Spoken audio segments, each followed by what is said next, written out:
Enemy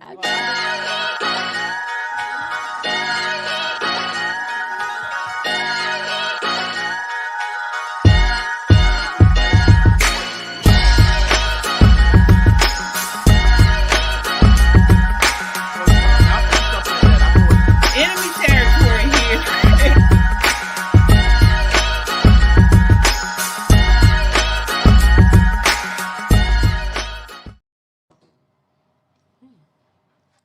Hello, hello, hello. It is Wednesday and it is time for Pop in Politics. We are talking about the latest in hot topics, news, and entertainment. I'm KJ and let me introduce you to my co-hosts. We have Crystal. Hey guys. And tonight joining us, we have Kim Klacik. Yay! And T. And of course, Shelly E. Hi. All right, as I always say, join the conversation by leaving a comment on YouTube or Twitter. We will check the comments periodically throughout the show. And don't just comment, subscribe. Subscribe, if you miss us here on YouTube, you can also watch us on Rumble. Also, we are live on Spotify and on Apple Podcasts. We are an independent media, and if you want to support what we do, your super chats and donations go a long way to helping us produce conservative content. Guys, this is not just a podcast, it is a movement of God-fearing, truth-seeking, America-loving people that understand we are living in urgent times and there is a target on our back because we value and love freedom. So join us in this movement, subscribe so we can amplify this rallying call for freedom. All right, ladies, let's set it off. Let's go. So again, as I mentioned, tonight we have with us Kim Klacik. She is running for Maryland's 2nd Congressional District. So how is the campaign going, Kim? Well, thank you guys for having me. I appreciate it. So far, so good. You know, our primary is on May 14th, and then tomorrow starts early voting. So you got May 2nd to May 9th. There are going to be a lot of people at the early voting polls and trying to get out. And then, of course, on May 14th, it's a big day. And just so you guys know, we are going to have a primary election watch party. And so we're going to send that out to everybody. And so hopefully you guys can come. I know you're pretty busy, but hopefully you can make it out there. But it'll be out at Riley's Oysters on May 14th. So should be good. All right. And as far as like your major issues, what are you tackling, or what are some of the major issues for you? Right. So I think the number one issue I think a lot of people are talking about is the southern border. And if you guys heard Johnny Oshesky, the Baltimore County executive, yesterday, he talked about integrating our new Americans into Baltimore County. So they're trying to do more housing for illegal immigrants and things like that. And I just know there are many people, existing residents, that just don't want to hear any more of this, because in Baltimore County, we're dealing with the highest crime numbers right now, just like so many other areas in the state of Maryland, really. So we're going to talk about that a lot, I think, coming in the general. Also, of course, taking on welfare reform, which is a little different from some of the other Republicans running for office. And I just believe that the way it's currently set up, it's not sustainable, right? Of course, government-assisted programs are needed. You know, when people have to get on their feet temporarily, you do need assistance at times. But it was never meant to be permanent. And I think even President Bill Clinton said that at one point in time.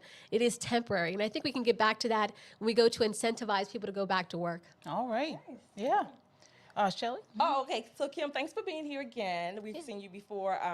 Good luck on your campaign, of course. So I have a sort of a slightly different question.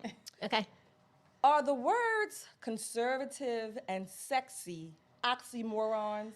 If not, why? So, okay, this is what's so interesting about it, because I get this a lot, right? People are always pointing out, they're like, you need to be more modest. Here's my thing. You know, I'm not a politician, right? And I think that's why a lot of people gravitated towards our run to begin with, because I'm not one.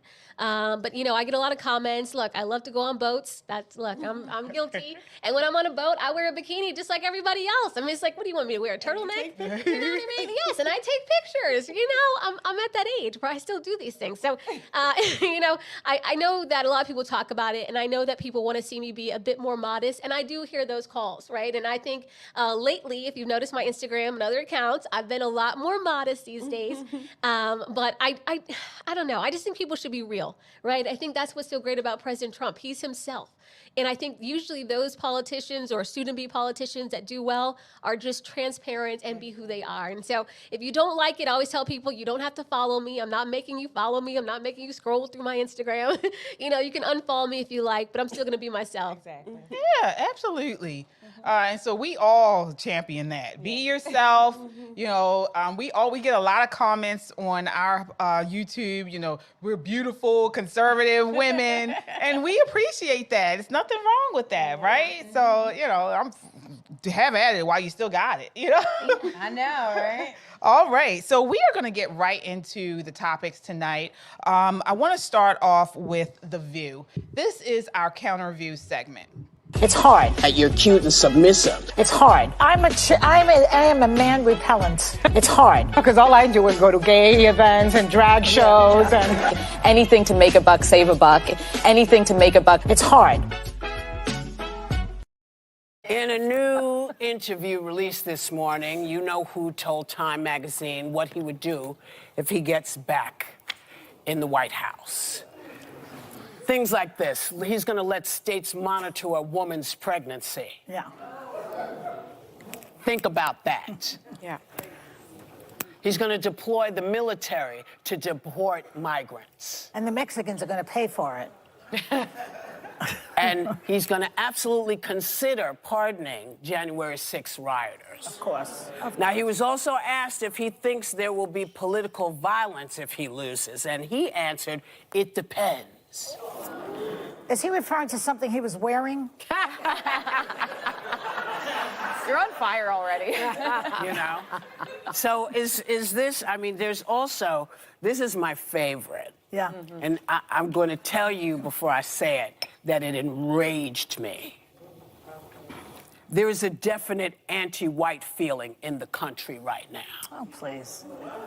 Yeah, that's what he said. You know, sir. Oh, sir. Yeah, sir. Nobody in your family was hung. Nobody in your family was chased because of the color of their skin. How dare you? There's no anti-white issue here. You are perpetrating anti-humanist issues here. Oh, God. Anti-humanist issues. Nobody in your family was hung. Yeah. I mean, this woman. Nobody in your family was hung either. Exactly. Okay, so we want to respond to that. I want to start off with you, Shelley. Before we do that, did you hear Alyssa? She's in the background. The only conservative on on the panel, and she said, "You're on fire now." I mean, it's just so annoying. Shelley, what are your response to her? All right. I'm sorry. Oh. Where's Krista? Yeah, Chris is missing it. Okay. Chris is Again, the name Trump drives these women, I'll put it lightly, crazy. But let me say something. You're right, T. Nobody in her family was hung either. And I mean, nobody in my family was hung that I'm aware of. And granted, I know she's older, but let me tell you what there is a definite feeling of and has been since the Democrats have had the black vote. There has been a definite pall, grieving in the nation because mothers and fathers are burying their children. They weren't hung either, but because of your policies and the policies that Whoopi types purport, this is what we get. We get more and more young people, black people, the people she claims to support, they're the ones being buried. So I see many mothers and fathers and family members grieving, utter grief beyond compare. Prayerfully, we will never know that grief, and neither will Whoopi. She's fake. This is so outrageous. There's riots now on college campuses under Joe Biden. What the hell is she talking about? This is all under Biden. He's supposed to be, the president. He's going to be the one to unify us. Bullshit, Whoopi. Whoopi, you're phony. You're fake. You and your policies get more and more black people, the people you claim to love, get us killed and buried. Bull. Yeah, I have to agree there. I want to go to you, Kim, on this. You mentioned, talking about the border as a major issue, the migrant crisis, illegal crisis, and you heard what she said, talking about that Trump is going to deploy the military to deport migrants. Now, in the actual article, he mentioned he's actually talking about the National Guard. Isn't that their job? Yeah, so I have a problem with this whole entire thing, only because I know what editing does to a person, right? So I can't really truly believe First-hand experience. the first-hand experience. I don't know, we're reading this article from Time, but I don't know whether or not he actually said those words specifically, and that's why I wish that was kind of done video style plus the article. But even on top of it, Whoopi Goldberg, I had the honor of being on The View back in 2020, and she wasn't actually there that day, but the other women were, and I know their job is really just this propaganda, right? They just don't want people to trust Republicans or Trump in general. And so I know what they're trying to do. But, for me, it's just kind of like, look, you have to be able to see through it. And people have to use their critical thinking skills. What Whoopi Goldberg is saying doesn't make any sense. And I think people know that by now. But you know what? And also, her last name confuses me. Isn't it Jewish? Yeah. It's so confusing. I don't know what's going on there. So, I'll think about that as well. Her half-white daughter. Crystal, what are your thoughts She's here? always with a white man. All right. Crystal, what are your thoughts? I'll stay out of that. But you ain't up there. I'm not up there, doing all that. No, you're right. And the black community had your back. Oh my gosh, Joy Behar. Y'all remember that? I know. I want to say, I'm black. Right. I'm black. Right. Well, I'm not. So everybody knows that I've denounced it. So what I will say about Whoopi is it's just so sad to see what she's come from, like a beloved, respected actress. Fact of the matter is whatever she read, no lies detected.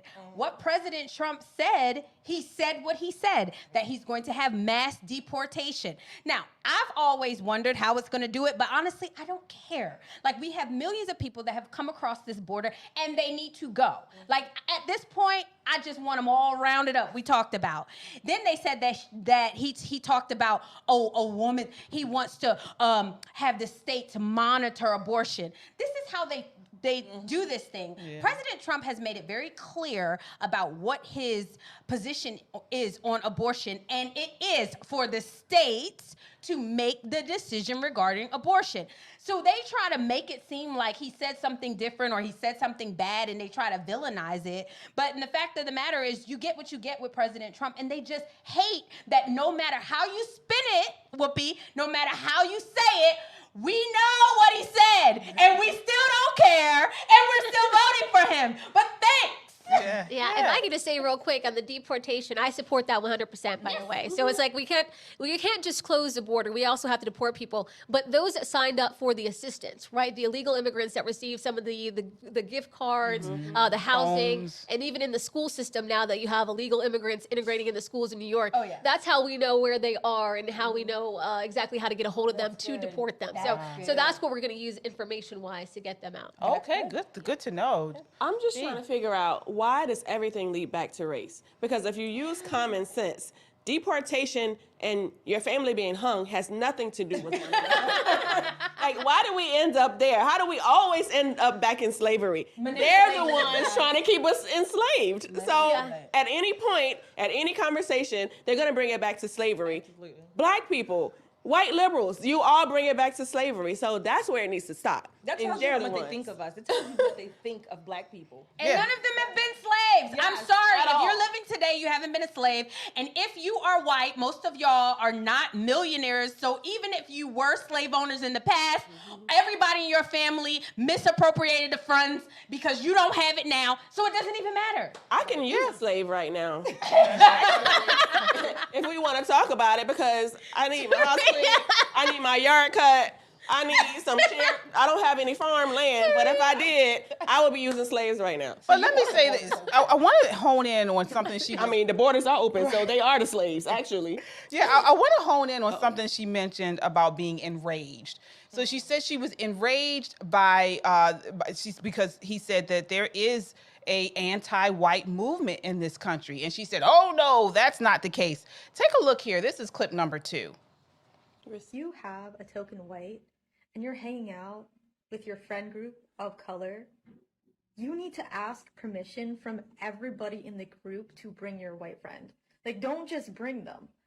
I might not be in the mood to deal with white shenanigans that day. That's all I'm saying. And another thing, it feeds into their ego. Like, don't let them think they're a good white person. Accomplices ask, how can they support Black and Indigenous people of color? And Sometimes I really don't know what to say, but here's one easy way. Just don't have babies. Women can single-handedly cause the white genocide that they are so afraid of. With 2.25 billion Asian women and 500 million white men, baby, it'll only take 2 generations. In 2 generations, there will no longer be any blonde-haired. These are some things I noticed about white American culture. Being grounded is a punishment to them. That's what they call punishment.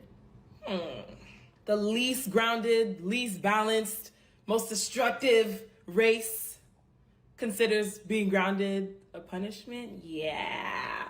They also say really violent phrases. They say things like, kill 2 birds with 1 stone. Why do we have to kill the birds? Why is everything so violent? It's almost like one's language and phrases reflects one's nature. So that new Jeffrey Dahmer movie on Netflix is the perfect example of the sensationalization of white violence. People have a much easier time sympathizing with white criminals than they do with black victims. People think these shows are harmless, but they actually contribute to a much bigger issue. It contributes to the viewpoint that white people are less violent than everyone else, and white violence is something to be consumed in media, and that's it. What is with Caucasian people and like their inability to like read a fucking room? So, I mean, this is what we're talking about. And Whoopi is sitting here saying that this is not some type of narrative. This is not being pushed in our schools through DEI, through critical race theory. I mean, read what's his name? Ibram X. Kennedy. Ibram X. Kennedy book. Right. I mean, this is being actually pushed through the education system, this anti-white sentiment. I mean, ladies, I want to start with you, Shelley. So one thing that struck me about that part when Whoopi said that, because she said this is an anti-human, whatever. Right. But I thought during BLM, they told us that if you said this was all lives matter, then you were the racist. So now it's anti-human, right? So they changed the language, and yes, first of all, black women, please do not get on anybody's camera with a damn bonnet on your head. Okay? Please don't do that. That's number 1. Number 2, black on black violence is way higher than any white on black violence has been. So where's all of this outrage for the black community that you all claim to be so, endeared to? Again, this is nothing but propaganda and demagoguery. They are making you fearful for your vote to keep you enslaved so you can be hung again, not just by your neck, but by your damn balls. Oh my, yeah. I want to get you in on this, Kim. What are your thoughts there, what she said about that anti-white movement? Yeah, no. So, my daughter, I have a 7-year-old daughter. She's black and Ukrainian, right? And so she hears some of these conversations sometimes, not a ton because she goes to private school, thank goodness. But she does hear some of it, and she's asked questions before, and she's like, Daddy's bright and you're dark. And, she's 7. She, it is what it is. And I say, yep, that's right. And she goes, yeah, I'm just half and half. And so I think, honestly, we're coming to a time now where it's like, it's obvious that, there is somewhat of an anti-white movement across the country. And for those to want to deny it, I think that's just ridiculous. And I thought the last young lady that was shown there in that clip, and she said, I wish white people could read the room. She looked mixed. So I was the light bright. So I was like, wait a minute, either your mom or your grandma.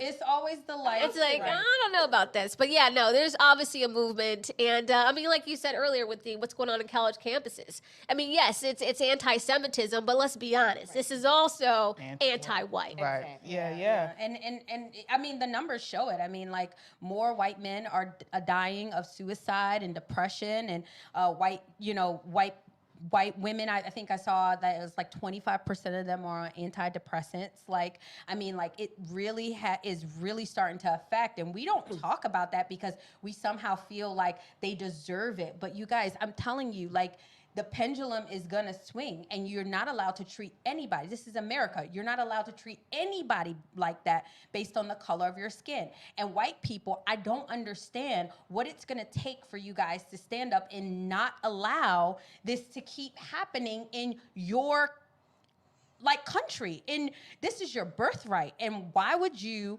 allow your children's future to be sold down the drain? I mean, like this is just insane at this point. Yeah, meanwhile, white people are like, what did I do? I'm just living. I'm just existing. I'm just minding my own bills. Minding their own business. I'm minding my own business, paying my own bills, working just like everybody else. Right. And yet I'm the enemy here. And meanwhile, half of those people are dating white men. Yeah. Oh yeah. Let's talk about the Asians. Yeah. Yeah. Well, the Asians. No, the Asians. Let's not talk about Asians. Don't. You know how I feel about Asians. But let's not talk about Asians. We're gonna talk about the anti-white agenda that they're putting on these people that don't have anything to do with it. They're not slave owners. And I mean, I can't say what I was gonna say. Even the slave. No, I'm gonna say it. Even the slave owners, they were just participating in capitalism. They were just participating in making sure that their crops were. I mean, free labor. Who wouldn't want free labor? It wasn't free. Slaves to own a slave cost a lot of money. You had to be very wealthy, and that's what people don't talk about. Is that less than 10% of white people actually own slaves. And I want to make it clear. I want to make it clear. I'm not defending white people here because that's not. As you can clearly see what race I am. I'm not defending white people. I'm just saying, like, leave them alone. Just mind your business. Pay your own bills. And, drink your water. Keep it moving. Well, I'll defend we give white people too much credit. And whatever we're trying to do, just do whatever you do. Yeah. If you want to date them, you want to fuck them, whatever you want to just leave, just do whatever you do. Well, I will defend white people because it is up to us to say what's right and what is wrong. And first of all, them Asians and I'll say the Asians, like y'all bootleg bags, y'all bootleg shoes, yeah, they're the scum. Y'all bootleg everything. Now you want to bootleg oppression. Now the white, and it's so everybody wants to be a victim. Everybody the gays wants are doing to be it a victim, and it's so annoying because if you go to any Asian dating profile, because I did have an Asian friend, and he was trying to get an Asian girl, and he couldn't. He said because every dating profile said that they wanted a white man. Now all of a sudden, y'all want to now act like y'all don't like white people or y'all trying to come for white people. And honestly, you guys, if you are American, if you have an American passport, we are in this together. You guys, I'm telling you, we got nowhere else to go. We got to protect this thing that we have. And so, yes, we have to stand up and call out wrong when it's flat out wrong. Yeah, and not only that, but we need to change the speak. We need to change the vocabulary when we talk about this stuff. It's not black, white, Asian. It's not all that. We're all Americans. I was saying a couple weeks ago, I'm not black. I'm a daughter of the kingdom. I'm not black. And so, that's the way I would like to phrase it. We need to move into this post-racial speak and stop. This is what they use to divide. It's a Marxist tool to divide us, to bring about chaos within the America, and that's all it is. That's all it is.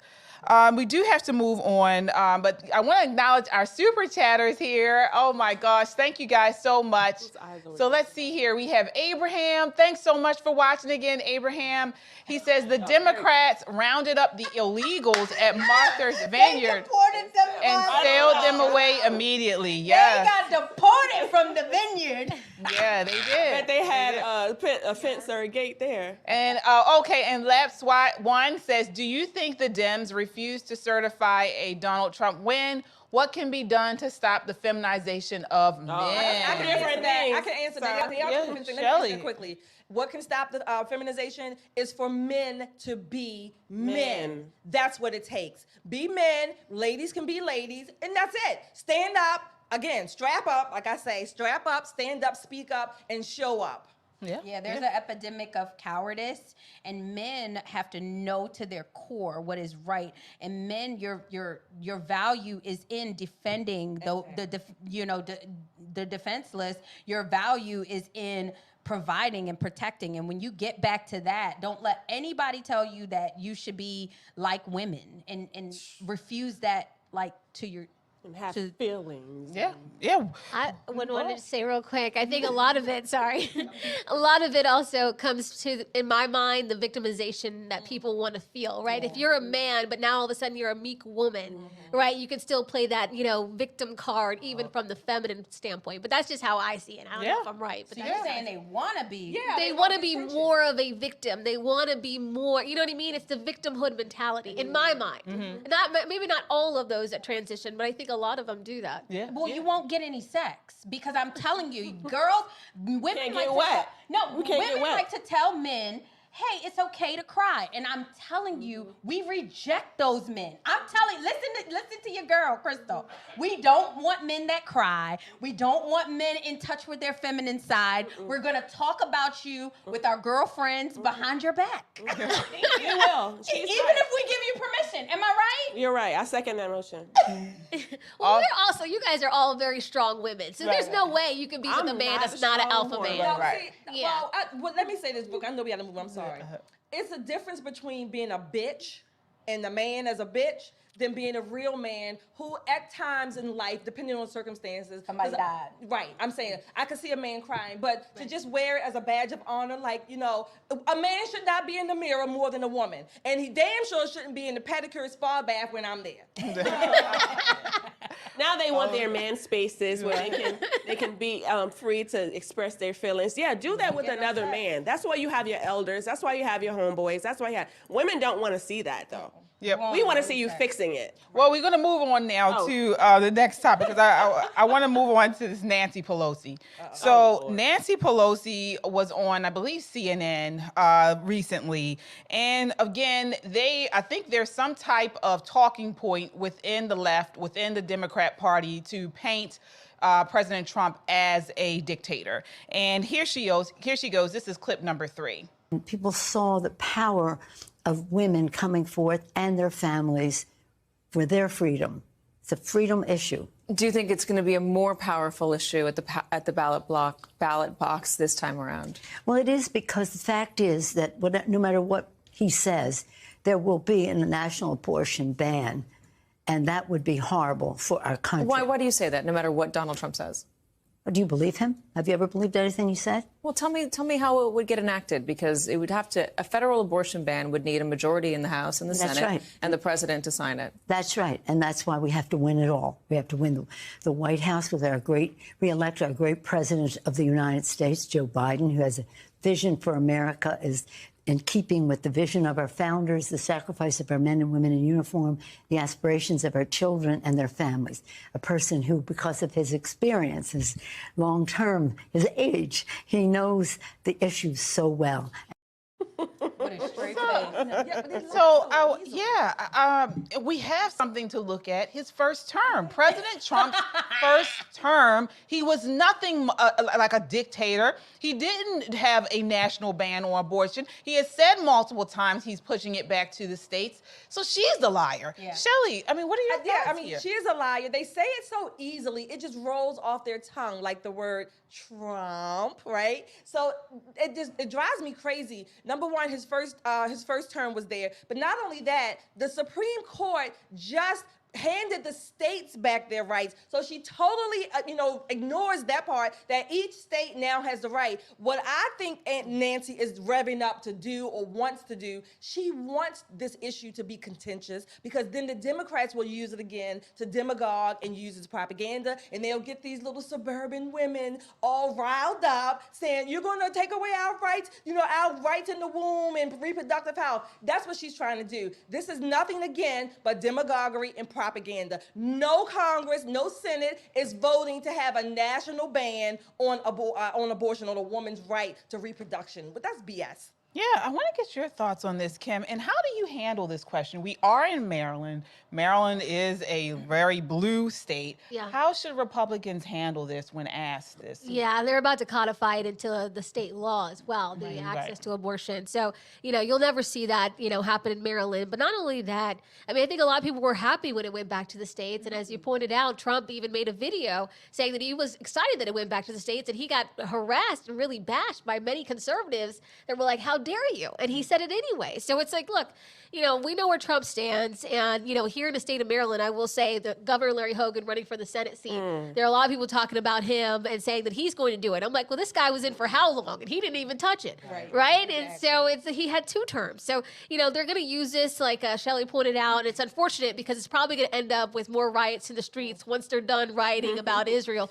And so you're going to have this all the way till November. And I think that's really the point, is that they want people to get very emotional emotional, because when you look at common sense, you look at logic, you look at the economy and all these things that we look at every day, you have to get people to the polls based on their emotions to vote for a Democrat. Otherwise, they're not voting for Dems. That's so true. Yeah. Oh my gosh. Yeah, Crystal, what are your thoughts here? That's so true. Like I just kind of feel like you're not going to legislate morality, and so conservatives, I'm totally pro-life. Like I don't want zero exceptions. Like I want nothing. Like life of the mother, take my life because I want to save my baby. That is my position. However, I recognize that other people don't feel that way, and I would prefer that if you want to have an abortion, like go to a state that allows it. If travel, whatever you have to do, but conservatives, we're just not gonna win on this issue right now. Like, and this is something that we've just allowed the left to just be so loud about. And so I don't know what's going on with conservative media, because like we've allowed them to completely control the conversation. And at this point, like I'm really bored with it. Like I'm really, but like Kim said, I mean, there's no other way for them to win. If they don't bring that up. Yeah, absolutely. I wanted to play a second half of Nancy Pelosi's interview, and I want to get your thoughts on this, Taria T. This is clip number 4. What can President Biden and the Democrats do to protect abortion nationwide? Very clearly, we can enshrine into the law Roe v. Wade, and that makes a big difference. That would take 2/3 in the Senate. You think the Democrats can get 2/3 in the Senate? No, it doesn't get 2/3. No, it doesn't. I mean, 60 votes is the Senate now, but if we win 50 plus 1 in the Senate, 50 plus the vice president, we can overturn the 60-vote rule. The filibuster. The filibuster, and pass it with a 51-vote margin. And that's what we need to do. Why do you think the Democrats have been so hesitant in the Senate to overturn? Yeah, so it's just, I want to start with you, Kim, on this. Now, you talk about people being... what do you call it? Dictators. Isn't it a dictator move for her to say that? No. Okay, go. Absolutely. I mean, it's Nancy Pelosi. I mean, she's going to be, involved in politics to the day she dies. She wants to lay in state, right? She's all about the power. And I'll give it to her. As old as she is, the fact that she still wears 5-inch heels walking around Capitol Hill on those marble floors. I don't know how she does it, but she does it. But she's one of those people that just are drunk on power. And, they just kind of project this to Trump. They're like, oh, well, he wants power. He wants this, But really, it's all what they want. Yeah. And it's deflection at its best. In the earlier clip, the lady asked her a very direct question, and she deflected, oh, well, it's Trump. Or, they always resort to emotionalism for some reason. And then we go to, like Kim said, power. They just want to have the power by any means necessary. They will lie in your face. They will make you feel stupid or think that you're stupid because they're lying in your face and telling you it's raining outside when it's sunshine. And to piggyback also what Kim said, I really want to like Nancy Pelosi. Like I met her last summer. And I told her, I was like, I really want to like you, but because she was so cute. And yeah, she was so cute. But I was like, I can't. I can't stand them. And they're drunk on power. That, like you said, they're deflecting because Trump has power. He's accomplished things. He has had businesses. He has children that like him, and hopefully a wife that likes him. Because I heard Nancy Pelosi's husband likes something different, and so they're jealous. Yes. And I just kind of feel like I can't like and appreciate people like that. That's why they hate us. They hate us. That's how I feel like that, and I struggle with that sometimes. But I'm going to say it again. In America, if you choose to have your baby sucked down a sink, you can go to any state or city where it's legal. You can have free movement. I don't understand why they fight so hard to kill babies. And it be them old white women. You're not having any babies, sweetie. I'm sorry. It's not you. I'm sorry. Your daughter's not getting raped. Your 13-year-old daughter is not getting raped and getting pregnant. No, she's having sex behind the basketball. It's the ladies that don't even like men at all in the first place. Exactly. Or the gays. Yeah, the gays all want abortion. It be all the people who are not. It's weird. Y'all are weird. Yeah, it's just not only that, but I mean, when you actually talk about it, it's really a dehumanization. See what Whoopi said. She's talking about pro-human movement. This is not pro-human. It's a dehumanization of all of us, because if a baby is not safe in the womb, where can they be safe? And we wonder why within the Black community we see so much violence. It's because we continue to devalue women, children, all humans, because there's no safety even in the womb. Well, that's their argument. Their argument is, why bring a child into the world if they're going to end up on the streets, or they're going to end up in a place that's not safe for them? How about not making your communities not safe, or make them safer? I'll say in the positive. How about making your communities and maybe your families safe and productive?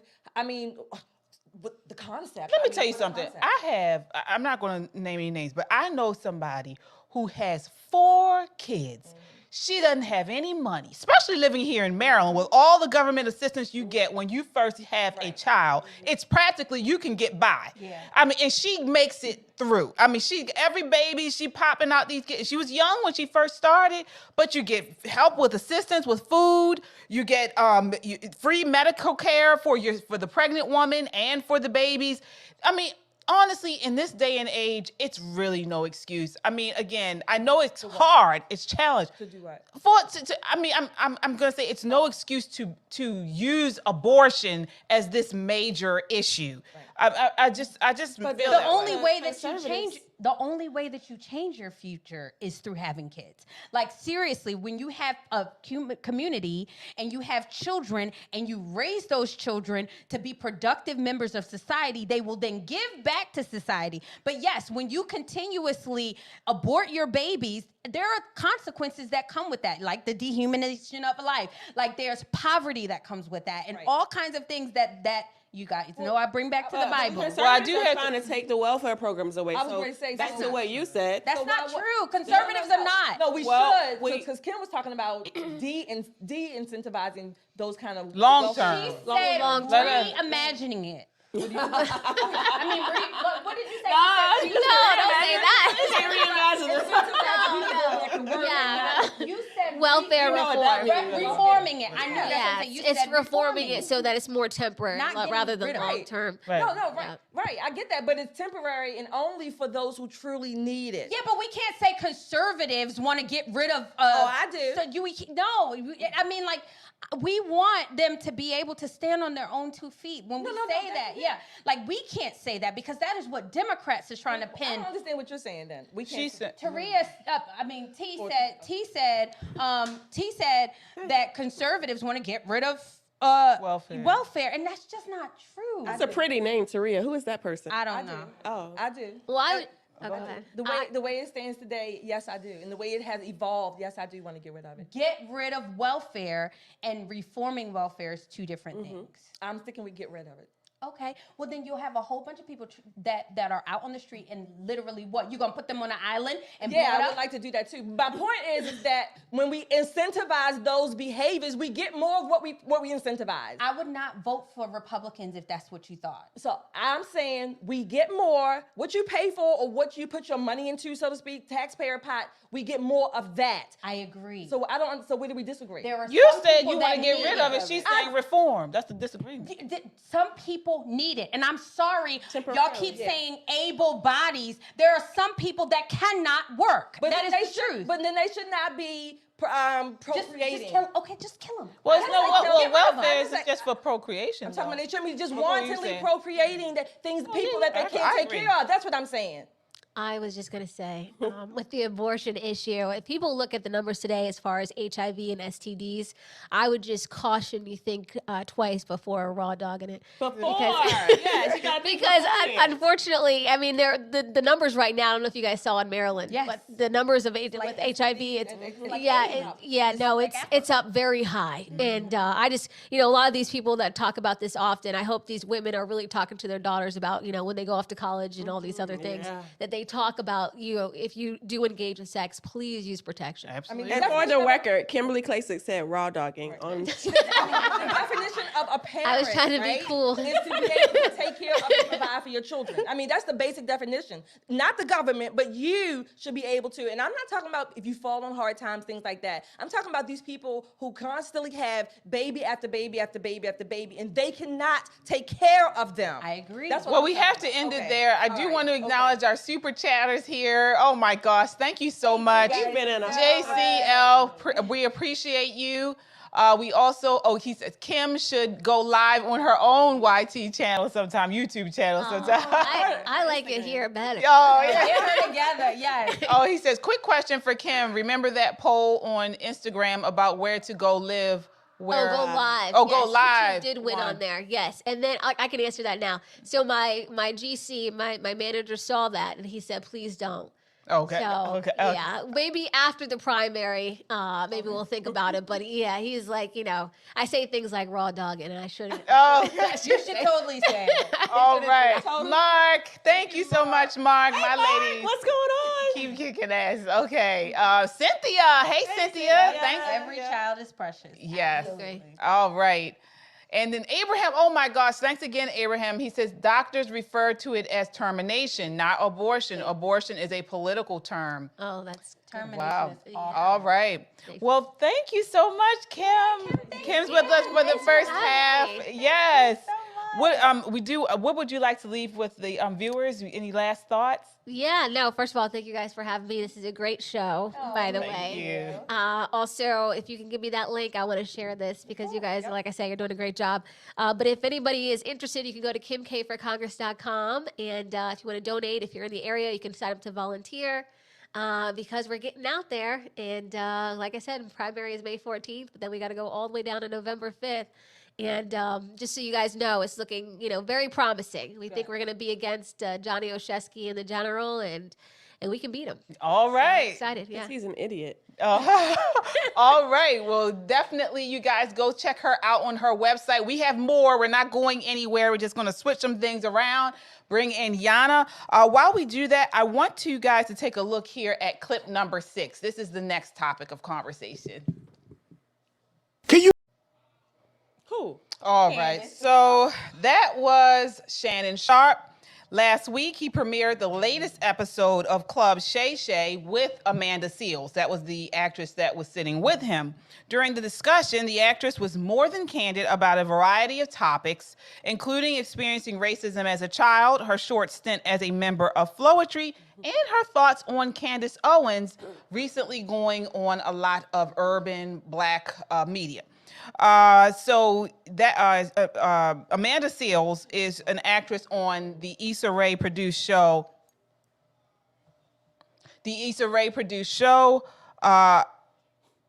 Insecure. So she is. She's quoted another part of the interview. She says, she wasn't empowering me. To me, she didn't feel like I deserved to be protected. She's talking about Issa Rae. You guys, if you're not familiar with it, Issa Rae is a pretty big actress and producer on that show. It's a hugely popular series, Insecure. And so the woman just talked about everybody on this podcast with Shannon Sharpe. But what we want to signal in on is what she said about Candace Owens. She compared Candace to OJ. I mean, was that a fair comparison, Shelly? Oh, I thought we had a clip. We just played the clip. Oh, no. So she compared O.J. Simpson to Candace Owens. First of all, I will, moment of transparency here, I don't even know who Amanda, how you pronounce Seales. Seales is. I don't. You're I've not never missing seen her. anything. Thank you. I still haven't watched that interview yet. I don't know if I will, but nevertheless, I don't even know how those two go together. If she and Shannon Sharpe are trying to make the argument that they both like to mingle in Black circles, Black adjacent, whatever. They're not Black, but they want Black people to like them. Whatever. I mean, first of all, just like Trump, these people are enamored with Candace Owens too. Candace Owens rents space in their mind just as much as Trump does. So again, I don't have much to say about Miss Amanda. She looked crazy to me, Yeah, just she is sitting there. She But is. okay. Yeah, what are your thoughts on that, Crystal? Yeah, I think the whole interview, like, she's just annoying. And now all of these black women are going to start saying they're autistic. She was like, I'm actually not really annoying. I'm actually not a really bad person. I'm actually not a black B-I-T-C-H. I'm just autistic. Like, don't do that to autistic people, y'all. The blacks, y'all, don't start saying you autistic. She made it about racism. She started bringing, and I love Shamika Michelle was actually talking about it. She said that, in Disney, I grew up in Florida, and in Disney they told me I was a nigga or I was too black. And I'm like, girl, first of all, do you know what we would have done to be on Disney at your age? She is just the most annoying person, and then they always bring it back to the black. I was really sad that Shannon Sharpe was like, yeah, Candace Owens, is trying to be in black media. First of all, I don't agree that Candace Owens should have never done this, so this should not even be a conversation. But at the same time, this is America, Jack. She can be wherever and whenever she's invited. And if you think that if her going on your show, if you thought Cat Williams would blow it up, Shannon Sharpe, stop being dramatic. Go ahead and have Candace Owens on your show. And then you will really see something blow up since you love black people so much. I love blacks. Yeah, I want you guys to take a look at this next clip, and then I want to bring you all in on this. This is clip number 7. Part of this here. So I want to get your thoughts on this, T. I mean, what did Candace Owens do to them? What are they talking about here? Why does Candace Owens need to be forgiven? That's what I'm confused on. We're forgetting that most black slaves who are still mentally enslaved, they only think that we're all supposed to think alike. We're all supposed to be the same black person. And once anyone not even comes against it, but if anyone has any other thoughts outside of this mentally enslaved perspective, you're the enemy. You're with the white people. The white people plant this or whatever. So now they're saying, we allowed Candace Owens back. She never went anywhere. She was born black. Even though she has a white husband, she was still born black. And you don't allow anyone back into the space. Yeah, you can cancel them, but she was never canceled because she never did anything wrong. So here we go with this same shucking and jiving that they're doing for the black people. And just read the body language. Like the lady, she's a lady, and she pulls a Fannie Willis on her. Sitting back like this and doing all this extra stuff when be a lady. And people are saying, she's so intelligent. No, she's not. Is that what you call intelligence? Well, she did go to being a slave? Yeah. I want to get your thoughts on this, Yana. I mean, if I just made sense what I said, but right. But again, that was a good point so many you made, thoughts. T. Yeah.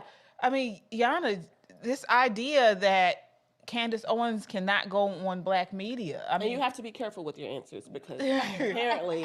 I know, right? The arrogance. What are your thoughts there? I mean, it's the racism of these black people. I'm so tired of racism in general. And Candace Owens, first they were like, she was anti-black. When? I was following Candace Owens from the beginning. She was never anti-black. She was amazing in Congress when she spoke that, right now we actually have less racism than when her grandpa was young, when things were actually bad. And he was a sharecropper, I think. And she acknowledged the issues that were happening in the past, but she was she actually, the way I saw it when she started, is that she was uplifting Black people. She wanted Black people to understand that they're being fooled. Well, now she's hating Jews, so she's Right. full circle. No, I mean, I'm just being sarcastic. I mean, I'm disappointed in Candace too. I mean, I thought she wasn't tribal. And so now that she, went against Jews publicly, then she now is trying to, I guess, appease Black people. That's what it seems like to me, and appease Black Democrats. Like that's what I. No, That's I, what I I would think. say that. I don't think I wouldn't agree that she's trying to appease them. She's just broadening her audience. No, she's definitely trying to. She did not switch up her message Yes, when she she went on Breakfast Club. She didn't switch They up got her to say that racism was real. They got her say it. They got her to pretend that she knew the Black theme culture. song to all this. Yes, This is foolish. No, she didn't. She did not know. She didn't know it. She failed. Foolish. And so I just kind of feel I feel like there's an arrogance in the Black community that you somehow think you have the power to forgive Candace Owens. Candace Owens will be on a jet, Mr. Shay Shay, and so will Mr. Roland Martin. She don't have to. That's I hate that she's wallowing in the mud with these people like the Amanda Seals who let you back in. First of all, we don't, and they hold you by the balls. That's why I say so much, and I just cut myself off. I say so much, I'm not Black, because they hold you by the balls with you're Black, so you have to do this. And she almost needs to say, I don't want any parts of that. Period. Well, to me, it's like she's damned if she do, she's damned if she doesn't. It's like initially when she came, she has her stance and her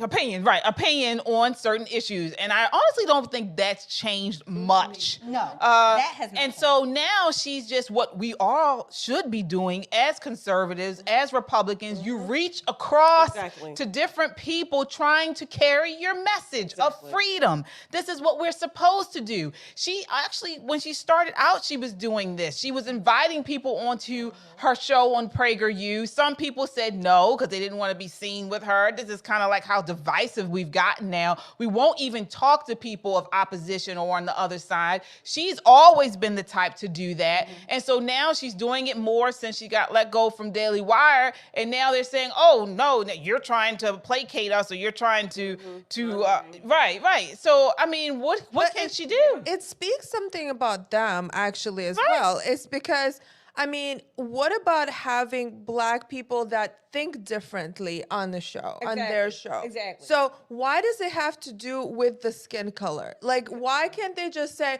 well, I think one way, she's also a Black person who has different opinions. But no, they make it all about race. And that is, I'm so annoyed. Like, I've been living in this country for over 20 years, and I thought it would be over by now, but it's getting worse. 400 years. And that's continue to do so. And Blanchard actually talks about that, and this is why I say she should not have done it, because KJ, I know you desire that, and I know you probably desire that tea, but there is no honorable way to appeal to Black culture. I'm serious. You have to bend your message. You have to. They almost force you and require you to say racism is real. That is the requirement. That's the requirement. There's no honorable way for a conservative to stick to their conservative message and appeal to Black people, because for whatever reason, they don't understand that the conservative message is not a Black message. It's not. So Black people, this is what I said earlier about, it's really about the party, Democrats, the left. This is what they think about us, right? So, and what Black people really have to come to the conclusion is that, am I going to choose to be Black and accept all of this racist stuff, or am I going to choose to exercise my freedom of thought, my freedom of speech, my freedom and right to carry? I got to put that in there, right? I mean, are we going to do that, or are we not? Am I just going to be? I want to be the cool Black kid in the block. So it gets to that point. It gets us nowhere, because all of these quote unquote Black media, they typically think the same way. So for me, at least, it starts in my mind. mind. If I can't have a free thought, even if it opposes my conservative friends, people that I love and care for, if I can't have a free thought that just may not jive with conservatism, what the hell? I'm a free person. I'm fearfully and wonderfully made. I can think whatever thoughts I want to think. I can get to work it through. That is my right. That is my God-given right. That I get to do that. I get to do that. So I'm not willing to give that up just to say I'm a part of the Black Club. But let me say this, if I can jump in. How do we all, I mean, I know you, Shelley, were a conservative for a very long time, but we, and you too, T, I believe, but we all, us three, I believe, are fairly new conservatives.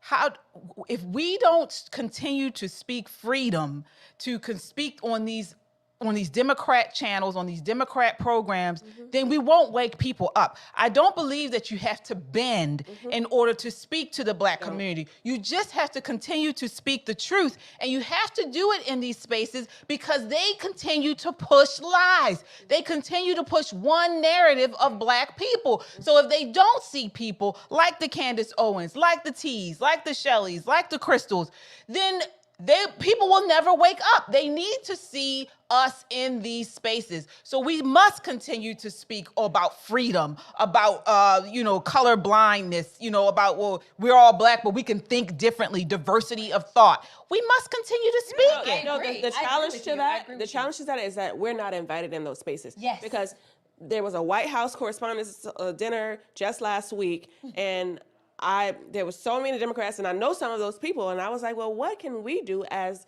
Black conservatives to get in that space? Because that's really what it's about. Now they have a gay Black man as the White House Correspondents Association president, so we already know how that's going to go. And then there's an event that they have connected to this called Politics and Inclusion. There are no conservatives in this event. There are no people other than the Democrats and other than the same old people. And it's not like we have to be in those spaces, but now we have to create our own. To answer your question, we have to create our own spaces. Like, that's why I like Pop in Politics, because we have our own voice, and it's a necessary voice, and we have to be aware and prepared. But see, that is why Candace is who she is. Right. And this is what we need to remember. This is why it's not Candace Owens entering these spaces. They are inviting her into these spaces because she is who she is. Right. She is the name. She has gotten a lot. She brings views to these people. And again, it all goes back to not Black, not white, but green. They know that if Candace Owens comes on these shows, she is going to bring in that advertising dollars. She's going to bring in the views, which brings in them money. Yeah. So that's why they're asking her. Yeah. And that's why nobody's asking Amanda Seales to come anywhere, because she's a C-level at best actress. She's not a funny comedian. She's a nutcase. Yeah. Now, at this time, she's even come out against Shannon Sharpe since that interview. Yeah. She came out against him because he kept checking.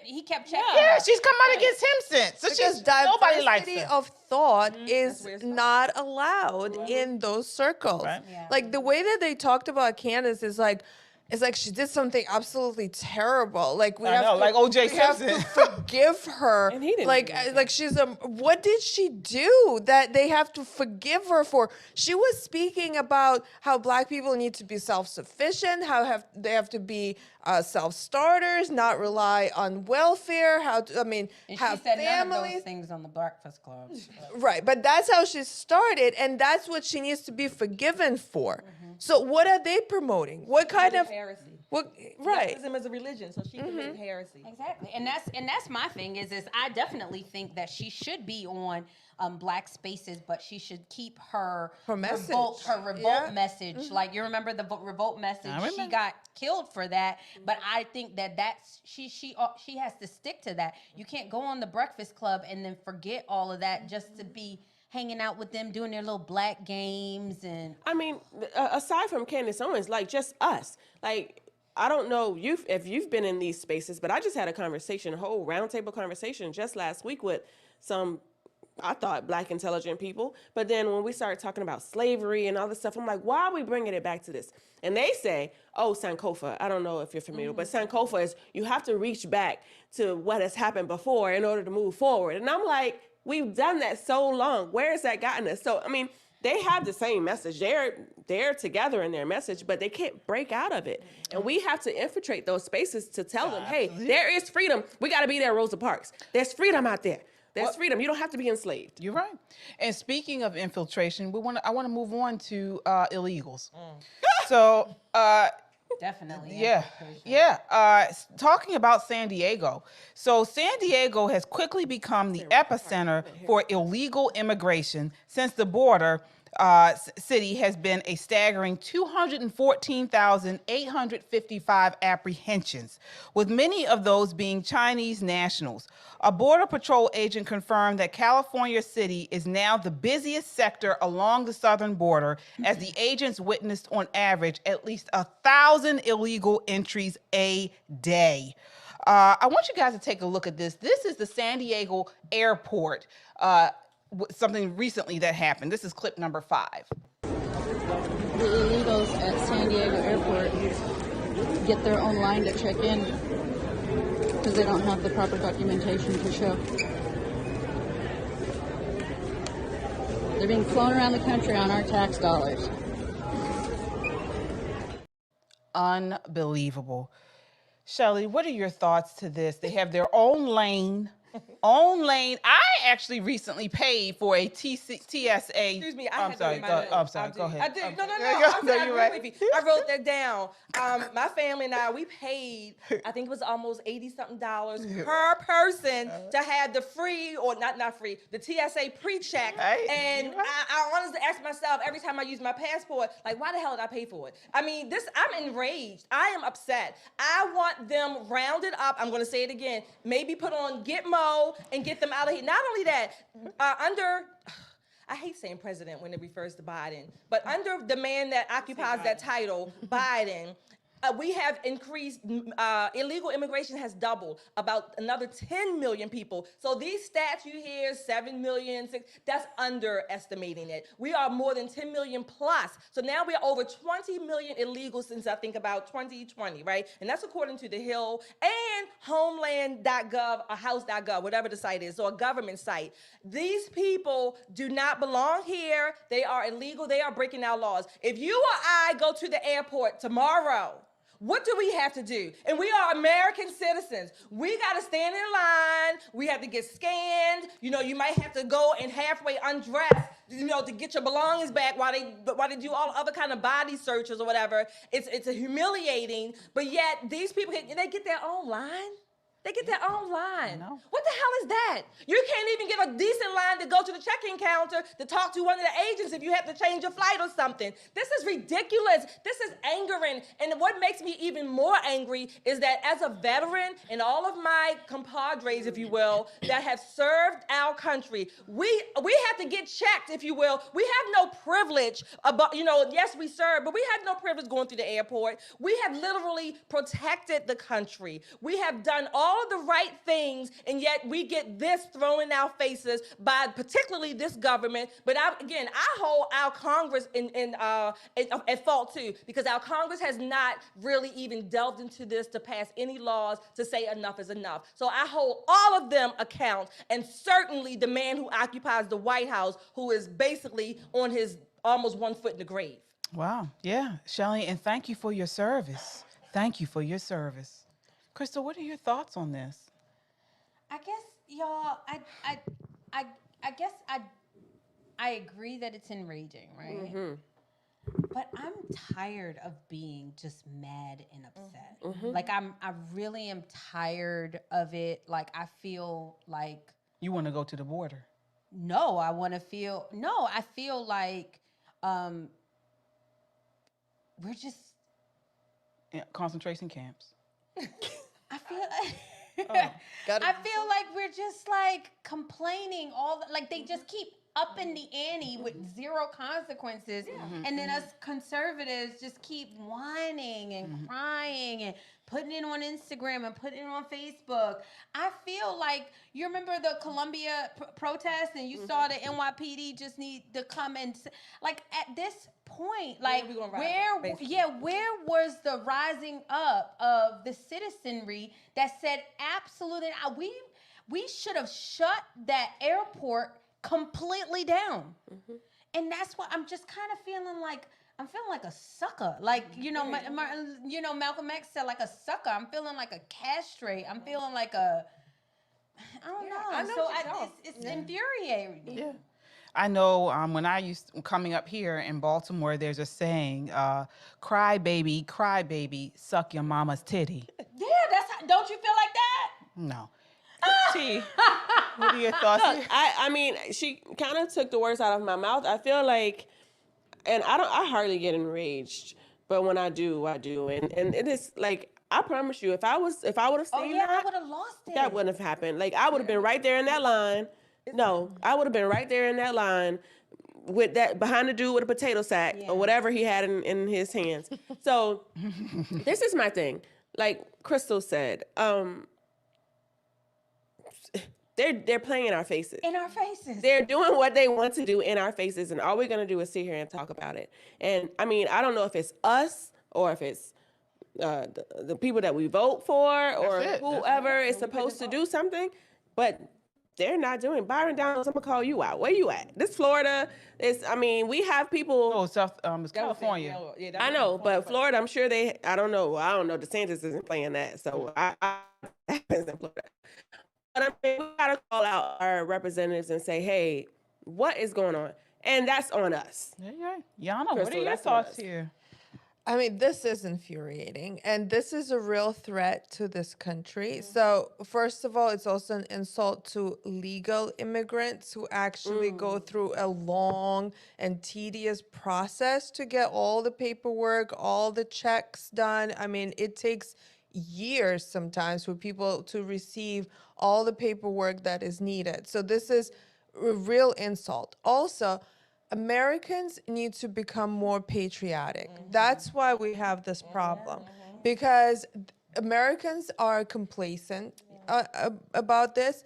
And this whole idea, well, America is a melting pot. Well, yes, it used to be a melting pot. Now it's no longer. Melting pot means that we actually melt into one. We're supposed to become Americans. So, okay, maybe the first generation, they still kind of have attachment to their previous country, but the children have to be raised with American values. It's not happening anymore.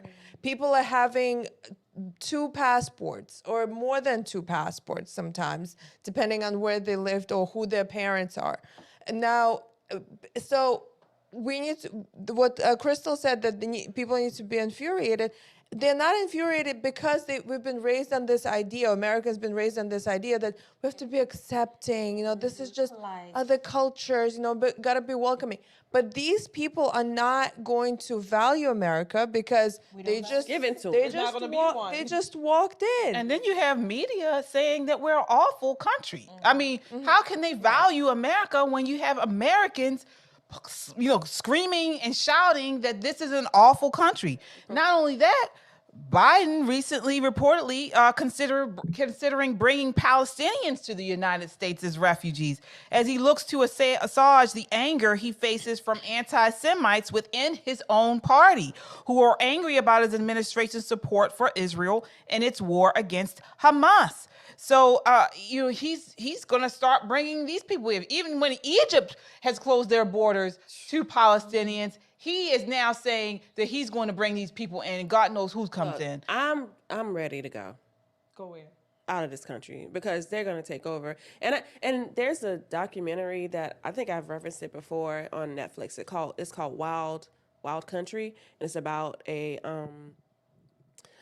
cult who planted themselves in a city in Wisconsin or something, and they made their own city. And what they did, because they wanted voting power, and what they did was they bust all these homeless people and everything, and they fed them, they clothed them, and they made them citizens of their own city in order to have voting power. Yes. So this is what is happening. Yes, this is what is happening now. Louisiana just seceded. A city in Louisiana just seceded to have their own city from the whatever city it is. I can't remember. Yeah, but the point is they're busing these homeless people who are like, oh, I'm grateful for you because you gave me a home and you gave me food.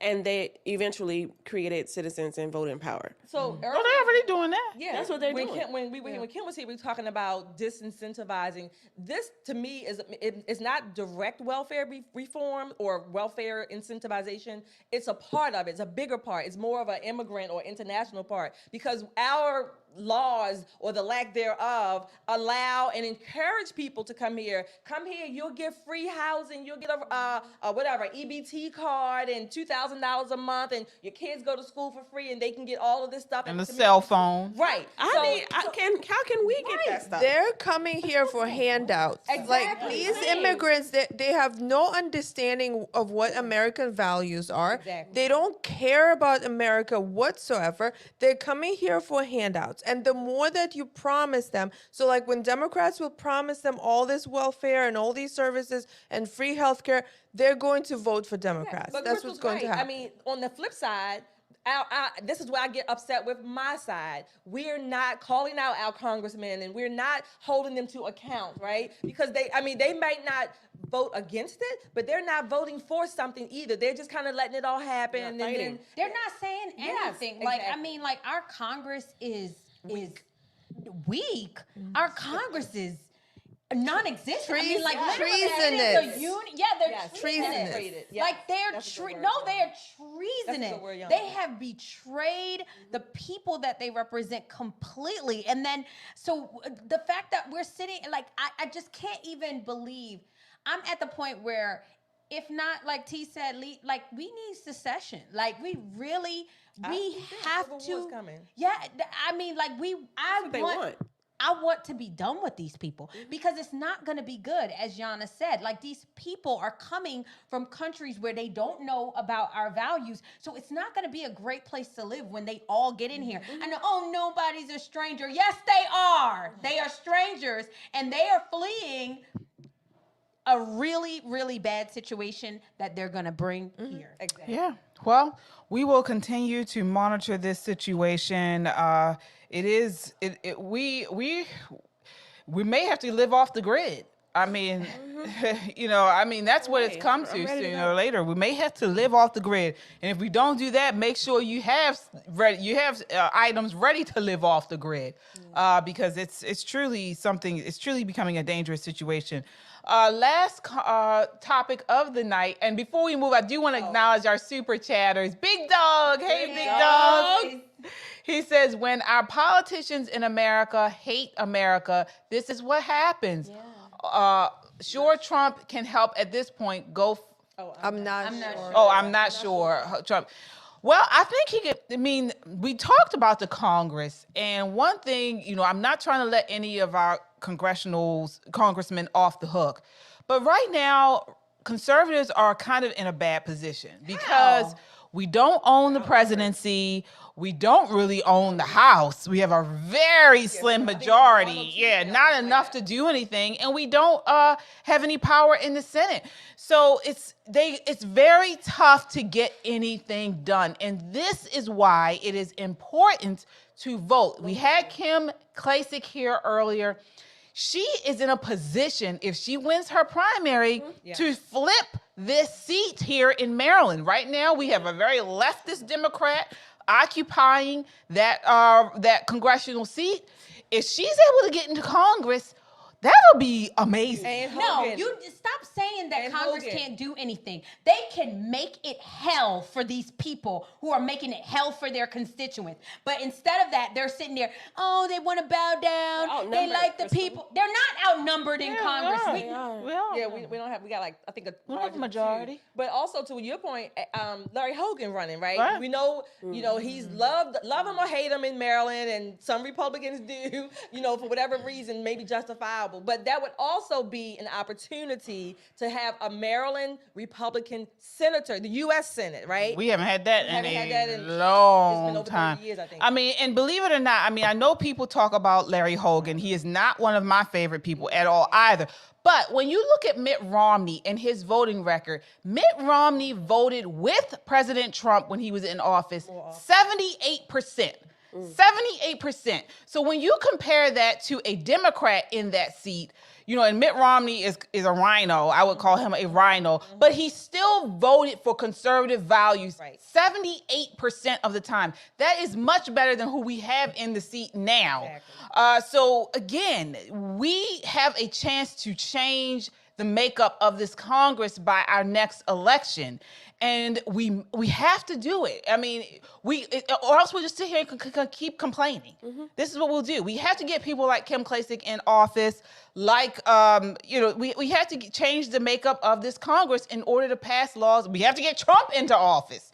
You know, we have to get him into office because if the Congress, if we win the House and we win the Senate, if Biden is reelected and he still has that veto power, we still won't be able to get anything done. We saw what he did with the power of the pen. He has changed Title 9?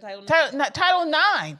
I mean, now our girls will have to go to bathrooms with boys, with biological boys, all because he is in the office of presidency. Well, I will say that Biden is not running this country. It's those people behind him. Well, we know that. It's the women that are running this country, that are in his cabinet. Every time he signs an executive order or signs anything, it's always women and transgender and the circus behind him. Gay this and gay that. Exactly.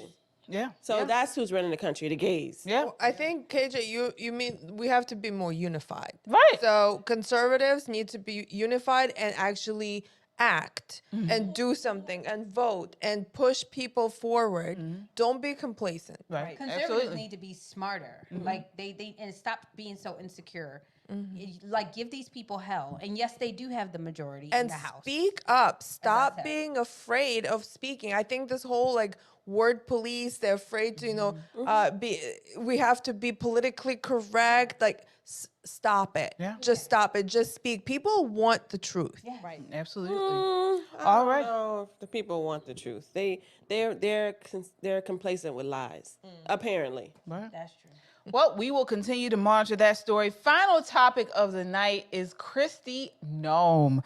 So South Dakota Governor Kristi Noel defended her hard and painful decision to shoot her 14-month-old hunting dog, Cricket, following a rising tide of criticism after she made the eyebrow-raising revelations in her upcoming book.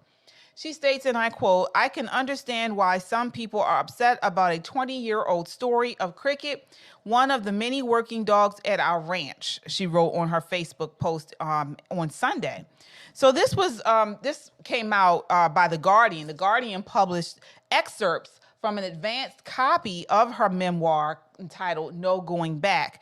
In it, the governor writes about shooting dead a less than worthless, this is her quote, wire hair pointer puppy that she said she hated, and I quote, punctuating the story with the heartbreaking detail that her daughter Kennedy looked around confused when she came home from school that day asking her, "Hey Mom, where's Cricket?" Oh my God. So again, she shot the dog, and this has been all over the news. She's been made out to be kind of like a Jeffrey Dahmer now. They're comparing her to Jeffrey Dahmer. Shelley, what are your thoughts on this? Should she still be in the running? Let me see. All the Lassies, the Snoopies, the Scooby-Doos, put your dogs away. Don't let Kristi Noel anywhere near them, right? First of all, I think this was a total disaster for her. At least, I don't know the PR behind it or even why she had to put it in the book. Wow. But she totally, or her team totally mismanaged this because the dog is like America's #1 animal. Americans love their dogs. And this was just the absolute wrong thing to do. But put away, again, Lassie, Scooby-Doo, all the dogs, Rin Tin Tin. I mean, he's already dead. But put them away. Don't let Kristi Noel. I think it was, I don't know. I don't know if it was an overreaction, whatever, but I certainly understand the PR and the way this was handled. It didn't go well. And if she wanted to look tough, no, what she looked like was a bully. What are your thoughts on this? I mean, did she look tough or did she look like a bully? Oh, Kristi, I'm your lone supporter out there. I just am. I mean, okay. I want to preface this by saying, do you have a dog, firstly? I love dogs. I don't have a dog either. I love dogs. I had a dog, and actually, I was charged with animal cruelty. because of my dog dying. No, seriously, because my dog dying. And I did not kill my dog. I did not kill my dog, but they made it like worse than what it was. And I think that we're missing the point where she said that the dog was rabid. She didn't say the dog was rabid. What? Not rabid, sorry. Aggressive. Aggressive. The dog was That's what I mean, aggressive. Yeah, untrained puppy, and he bit her. After she took the food out of his mouth, untrained puppy. And he was killing chickens, and he was killing this, and that's what she wanted him to do. And so what I'm saying is, she took him to a pheasant farm. I know this is not popular, you guys. Please do not hate me. I think America has become obsessed with dogs, and we are not valuing life as much as we do dogs. The fact that we are sitting here getting so upset about her putting down a dog, but then they scream their abortions. Like, I just am not gonna feed into that. Kristi, I got your back. I'm there with you, girlfriend. And I understand what you were trying to say. I do agree that it was a PR failure. However, I am not going to execute her for saying that she made a decision about a dog when we as human beings have greater life. God said that we need to have dominion over the birds of the sea, the fowl of the air, the fish and everything. I said birds of the sea, the fish in the sea. So I'm with you, Kristi. Amen. Yeah, I want to start with you, T. What do you think there? I think you should start with Yana first, because I'm agreeing with Crystal here, because I can't say that I'm an animal lover. Okay. I value human life over animals any day, every day, all day, and I'm unapologetic about that. So putting down a dog means nothing to me.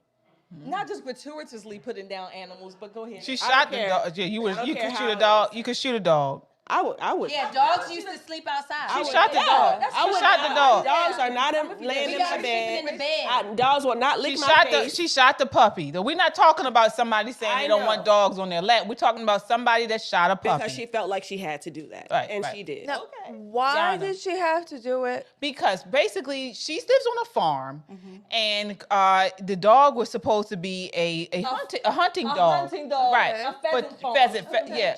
Right. Okay. And so when you do this, it was a puppy, so I guess she was trying to train the puppy to do what, on command and things. Get the pheasant. Right. And so he just wasn't following directions. He got the chickens. But he wasn't following directions. He ate the chickens before. He ate some chickens he wasn't supposed to eat, or what have you, and she shot him. She shot him. Okay. And after that, she shot a goat. She surely did. What was the goat's name? She was trying to say the reality of farm life. This is farm life, and this is what they do. And I'm a country girl, and I grew up in the country too, and we're talking about chicken. We're talking about a dog. I don't know. Like, this is very. It's very disturbing. It's very, very disturbing. I would look more into this lady, because that just shows some kind of pathology. Like, if you have this, and you lived on a farm. Did you live on a farm? Yes, and you know what? People have done stuff like that, and let me tell you, there were not good people who have done stuff like that. But yes, I grew up around people who have killed animals because those animals were, not worthy. But that is not a good thing, because that does not make, like, when children see this, when they grow up seeing this, then they grow up, being cruel to animals as well. And I have a story also about, this reminded me of a children's story about a dog and a chicken, this whole thing. So we had a dog that would chase chickens and try to kill chickens. And one time we did have a neighbor's chicken on our property, and the dog did chase it and kill it. Now, did we tell anyone? No, it was our dog, because we knew if the neighbor found out, they would kill our dog. Oh, wow. A life is a life on the farm. So no, your dog, it's our dog, and no, we're gonna protect it. So what did we do with the chicken? We ate it. Okay. But you think about it in the hierarchy of the animal kingdom, dogs chase chickens. I don't have a problem with that. She just, again, the PR part was how it was marketed and sold. She made this so... Yeah, she made a like big it's deal a out of cool it. thing. Yeah. Say that She again? was trying to be like cool about it. Yeah, like, I think yeah. she wanted to be her Tough. persona, like a tough That's girl. not tough. You Somebody, kill a somebody dog. just said she's running for vice president, not dog sitter, and I'd agree. It's not like I agree. She's But not running this for PR PETA. is not going to help her No, to the no, vice no, president. no, I mean, she's not going to No. qualify anyway. America is And obsessed if with you're dogs. and if your dog is not, people not a good dog, find another place for that dog. But this wasn't even about that. This was a puppy. Well, they did say though, because people have been really digging into this story, and they said that she didn't do the right thing as far as the way that she was training this dog, the way she went into detail about it, and then shot him. It wasn't the correct way of training him. People I mean, would find a way to defend rats. well, I in mean, she Baltimore made City. herself. They gonna find a way. She made herself look. I mean, let me preface my opinion about this. I have a very aggressive dog. I have a Cane Corso. He's about 140 pounds. He's very aggressive. He's not friendly, and so you know. I mean, I wouldn't shoot him. I would not, but I'm not like a huge dog lover either. I'm not a huge dog lover. Animals deserve to be put down But appropriately. Right, appropriately, yes. But I would not have put that in the book. Right. That's the thing. I would not. This is what's weird to me is that she thought that this was going to be a good idea to put in a book. Yeah. So to me, that kind of lends some type of not credibility, right? It makes her look not of a good decision maker. No, it's right, not smart. Not smart. I agree. Yeah. I can agree with that. So that's my issue with It it. looked like a bully. Right? Yeah. That's not my. That's It my made issue. her look psychotic and crazy. I'm sorry. Like, I'm really, really disturbed by this story. This poor dog, like, he was having a time of his life, was chasing chickens, was, enjoying his life. As the next thing, his actual owner is shooting. You know that he didn't die right away, probably. He cried. Oh. He was hurting. He was looking at this person. He didn't He was looking at this person who was feeding him just a moment ago, and now this is awful, you guys. This is absolutely awful. This woman should be. This is like, honestly, it's really, really disturbing, and I can really understand that this is going to destroy her. I think it is. This Oh, yeah, story- she's done. This is awful. She done. never was a like. She was a contender. She was a Yes, she contender was. for VP. She was a for contender. VP. And she was a high contender, and she's beautiful, and I thought she was smart. I agree with you guys that I would not have put it in the book, and if I did put it in the book, I wouldn't say things like she was like, I hated that dog. Yeah. Like, why would you say, like, you know what I'm saying? Like, why would you She say probably that? did. Just because you put Don't something we in want book, you the don't have to truth? tell all the details. Don't we want the truth? Then we just say we want the you truth. don't have to tell all the details. No, but, she didn't have to put it in the book. She didn't have to put it in but the we book. can't value her Dog life. Exactly. We can't value the dog's life over Absolutely. her. Animals or do not the- have better. I mean, animals do not have more value inherently or otherwise than humans. And so, if any dog was like KJ's talking about her dog, if her dog was biting someone just uncontrolled, he would have to be put down. her. No, he didn't. Did he bite her? Yes, he did. He took the food out his mouth. He was a puppy. Well, I can't even go near my dog No, while no, he's eating. I'm saying, my point is that aggressive You animals, don't do that. aggressive animals do need to be put down the right way because they should not be allowed. But this was a puppy. She took him there to a pheasant farm, a chicken farm. What the hell did she think a puppy untrained was going to do? Right. Yeah. Yeah. I mean, she probably wanted him to do certain things on command, and he wasn't doing that. But again, he was still in sort of like the training mode. Of yeah. I mean, goodness gracious, to shoot him and then put it in the book. And then say I hated that dog. Yeah. Oh. It's psychopathy. Yeah. All right. Well, we are. Yeah, but I must say I am not for people putting their dogs in strollers and all that. And type in the of bed, sleeping in the bed with them and kissing them in the mouth. stuff. Yeah. I mean, and tonguing them down. People who don't have children and they use their dogs as the replacement for children. I would do that with cat. Oh, I I would love have a cats. cat in my bed. I wouldn't put my cat I in a just, stroller. I mean, Oh no, not in the but stroller. at the same time, I would not hurt a dog. Like, or even, okay, I understand if it's a threat to my life, Right. okay? But if the dog is not doing something that I want them to do. I mean, they're animals. Yeah, and it was a puppy. She could have easily given him away. Yeah. Well, R.I.P. to the puppy. Yeah. So we are at the end of our time tonight. Thank you guys so much for checking in with us and watching. I want to go through final thoughts with you all. I will start with you, T. What's your final thought for tonight? My final thought for tonight. What you want to leave the audience? I really don't have any final thoughts, but no, I don't have any final thoughts. Go out and vote. Make sure that you make your vote count. Absolutely. And get to the polls. Maryland, if you want, you have to be the change that you want to see. All right. Crystal, final thought. Realign yourself with the value of human life and stop sweating things that don't matter. You know, what really matters is the human soul. And I guess that's all I have to say. Yeah, Yana, final thoughts. Well, kind of along the same lines, love your country, protect your country. This is all we have. So be wise about your decisions and also go vote for the right people. And Shelly. Oh, well, I'm going to repeat it again. Strap up, show up, stand up, speak up. And it is voting season, so do show up at the polls.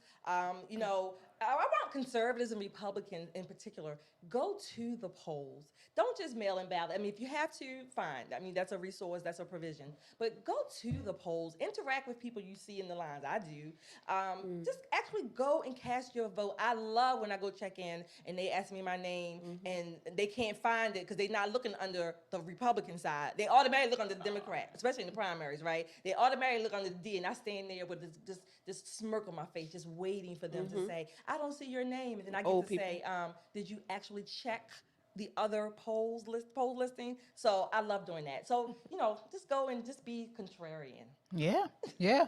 And my final thoughts are similar to everyone else's. It's, you know, if you are a conservative, tell someone the truth. Tell someone about your conservative ideology. Just, you know, tell them and see what they say. React. And if they do react, you know, negatively, ask them why and counter their response.